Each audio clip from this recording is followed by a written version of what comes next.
What's going on, everybody? It's the Entertainist, and welcome back. So, I did Halloween Horror Nights with my cousin Rain Plays Games, and we're both going to review some haunted houses for you. We were originally going to do them together while we were out there, but there wasn't enough time. So, he's back in Illinois, I'm back in my home in Florida, and we're just going to go back and forth with our recordings of each haunted house, and we're going to talk about some of them. We're not going to spoil anything that happens in the haunted house, just for some of you who are going to go to this Universal's Halloween Horror Nights, but just give you an overall review of what we thought of each haunted house, which ones we think is worth going through, and which ones we were kind of disappointed by. So let's start the list. All right, so the first one I'm going to talk about is Ghostbusters, which is the first one we walked through. That is one of the main attractions, and when I first heard about the Ghostbusters haunted house, I'm like, that's not going to be that scary. Ghostbusters is a funny movie, and I just don't know how they're going to pull this off. Now, for those of you who've never been to Universal's Halloween Horror Nights, they're not the scariest haunted houses. Like some of them, yeah, do make you jump. It's more about the experience. It's more about the creativity of how they set these up. If they make it feel like you're walking through the movie or TV show of whatever that haunted house is based on. It's very well put together. The scares are choreographed with the music that plays. So like if somebody jumps out at you, there's going to be like a jump scare sound effect that you would hear in a movie, like dun dun. It's really well put together. It's really impressed me. So with the Ghostbusters one, I was a little nervous. I'm like, I don't think this is going to be like creepy at all. And for the most part, no, it wasn't creepy like how I expected it to be. There were one or two parts that made me jump a little bit, caught me a little off guard. Overall, it was a fun haunted house. It was a little silly. I enjoyed myself in it. I thought I actually wasn't going to care for it at all, and turned out that I really enjoyed it. So, Ghostbusters, definitely worth it if you're just looking for something fun and less about the scare factor. All right, now we're going to switch back and forth with each one. So here's Rain Plays Games with his review. What's up, Rain? Hi, thank you for actually having me for this review. Yes, nothing better than the classic 1980s hit movie Ghostbusters. Now, for me personally, I have not actually seen this movie.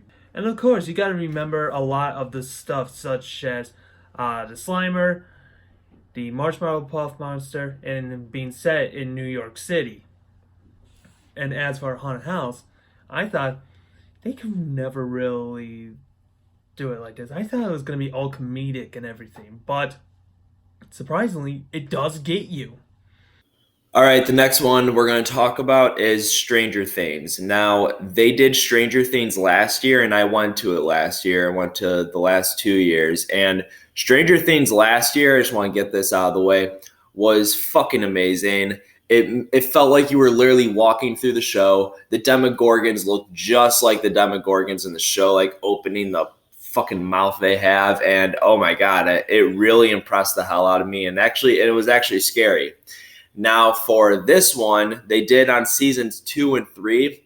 My overall opinion, it wasn't bad. I think out of all the haunted houses I walked through that night, and I walked through 4, I thought it was the most mediocre, and that was the main headliner.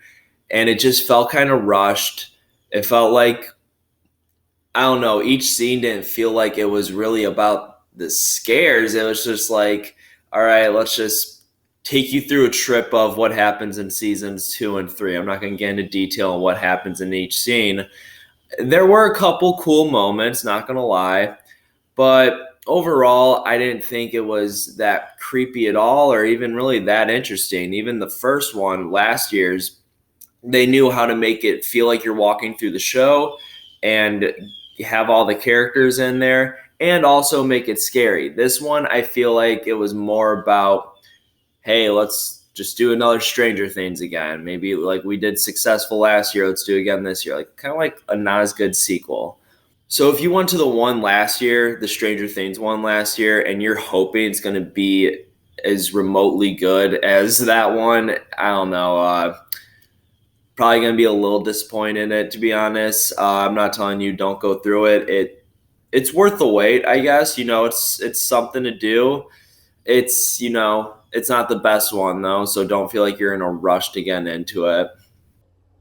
And you're right about one thing. This is the second year that Stranger Things has a haunted house for Halloween Horror Nights, you know? Yes, I did get into the series late. I am already on season 2 of it, and this is basically taking place in season 2 and season 3, surprisingly. For me personally, this is actually something that I would say it's great to go ahead and check it out. Even though I figured from how it was last year that it might be better than the one this year, but I did enjoy it inside of there. I do like a lot of stuff that they actually pulled off, but there should be some stuff that could be touched up in there, you know? All right, now we're gonna get into some good stuff. The one we went to after Stranger Things was Jordan Peele's Us. Oh my god. Now this one I was a little on the iffy side. I'm like, I love that movie. I think it's a great movie, but how are they going to pull this off as a haunted house? And oh my god, they did that movie so much justice. They did just like the movie. It felt like you're walking through the movie as it should have been, but the creepy parts, the parts that they were trying to scare you with were scary with all the clones. And if you've seen the movie Us, you're really going to appreciate this one. I'm telling you guys, these are some of the best haunted houses I've ever been through. Universal does it like no other. I guess if you're like actually looking for the scariest haunted house, then yeah, this may not be the place for you. But if you're looking for good enjoyment and just something that's really well put together, and you're into movies and TV shows like me, and you want to walk through that, then this is the place for you. And they're reasonably priced too. I used to go to Six Flags when I lived in Illinois, and they did Fright Fest, and like, yeah, those were decent, but I mean, they're not all that. Some of them are okay, I guess, but no, Universal knocks it out of the park, I think. So Jordan Peele's Us is definitely worth the wait, especially if even if you haven't seen the movie. Rain hasn't seen the movie, and he really enjoyed the haunted house, but he'll tell you that in his review. But yes, even if you haven't seen the movie, you'd still really enjoy this haunted house. If you have seen the movie, you're gonna love it, and especially if you like the movie, you're gonna love this haunted house, no doubt about it. It blew me away, and the scares actually like few parts made me jump. And there's one section at the end that I thought was just so well done. Yes, nothing better than Jordan Peele's Us. I, just like Ghostbusters, have not seen Us, but I have been hearing how creepy it was and everything. It's like, this I would definitely would want to see. But as for the haunted house, they really pulled it off. And I would have to say this is really the top one that I have seen. Was it really your favorite haunted house, Rain? Jesus, calm down. I mean, I get it. Just stop. All right, so I have one more to talk about. Rain has three more to talk about because he was there a day longer than me and was able to do it a second night and went through two other haunted houses that I didn't go through, and he's going to review that for you guys on here. But the last one that we went through that night was Universal's Monsters, which is basically the old school 1930s or whatever Universal horror movies with Dracula, Frankenstein, the Wolfman, Phantom of the Opera, the Mummy, all that kind of stuff. And I'm just like, that's a really cool concept. Like, you could definitely modernize that and actually make it really scary. And oh my God, that was my favorite haunted house. Or it's right up there with Us. I don't know which one I like better because Us really did that movie justice. But Universal Monsters was like a traditional haunted house, and they did it right. Like, it was actually scary. And I don't get scared easily. Like, I used to work at a haunted house, like I told you guys in my vlog. And, so I have fun with that. And there were parts where, like, I was actually afraid to, like, make a corner. And there's one part I really want to talk about, but I'm not going to. just in case any of you guys are going to go to this and go through this, so I don't want to spoil it. I'm just going to say that the vampire section was my favorite section. And oh my God, they just knocked that one out of the park. I was completely blown away by it. And honestly, I think I do like this one a little bit more than Us, just because this one I think was creepy and scary from start to finish. The makeup designs were good, the setup of the rooms were great. So Universal Monsters is definitely worth it. It is on like the other side of the park after you enter. So for those of you going to Horror Nights this year, if you're traveling, if you're from Florida and you're driving up there next week or whatever, go through Monsters and Us, especially in my personal opinion. Ghostbusters and Stranger Things are more entertaining than scary. So if you're looking for that, then those are the haunted houses for you. So those are all the ones I went through that night. Thank you guys for watching my review. Rain's going to take over from here and tell you about the other two he went through. Rain, give it to them. For Universal Monsters, this is actually one of those that you don't have to actually watch the movie, read the books, but you know how the character is. And this is actually fitting for it. You get such the classic monsters, such as the Wolfman, Frankenstein, the Bride of Frankenstein, Dracula, even Phantom of the Opera is in there. I don't know what to say. I mean, this one I loved so much. It's great that how you could actually go in there and there's so much happening. It's like you are in for a show. And of course, while you were actually not with me for the other day of the Halloween Horror Nights, I did go to two other haunted houses that I would like to talk about. YETI, the Terror of the Yukon house, and House of 1,000 Corpses. I am going to talk about that first one, YETI Terror of the Yukon house. This is actually something that was surprisingly something that you could think it's like, oh, it's just one of the random add-ins. You don't really need to go in there and inspect it. It's like, oh, this is actually one of those ones that you go in there and it's all that. And it's like, no, they actually made this one really good. So for YETI, I am surprised at how the setting is. You really start outside of the house.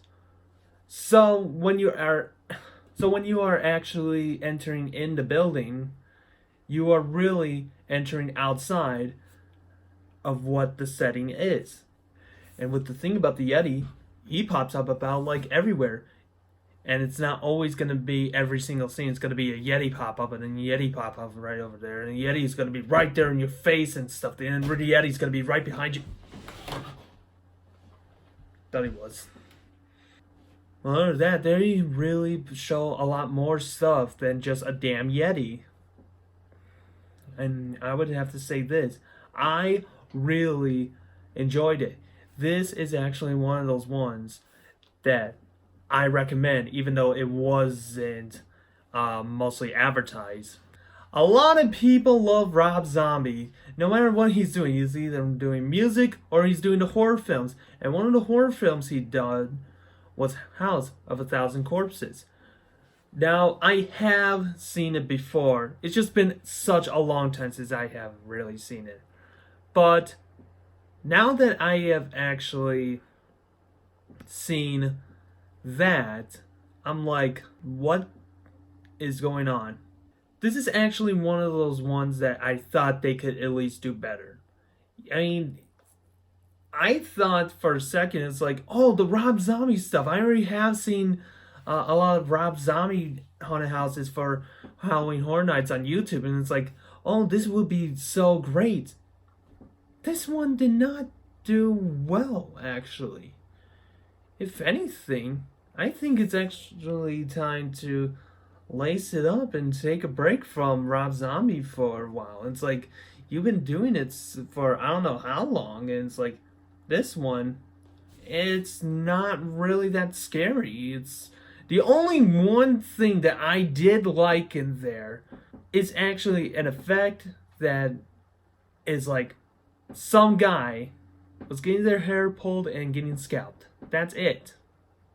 The rest, not so great. It's not really that scary.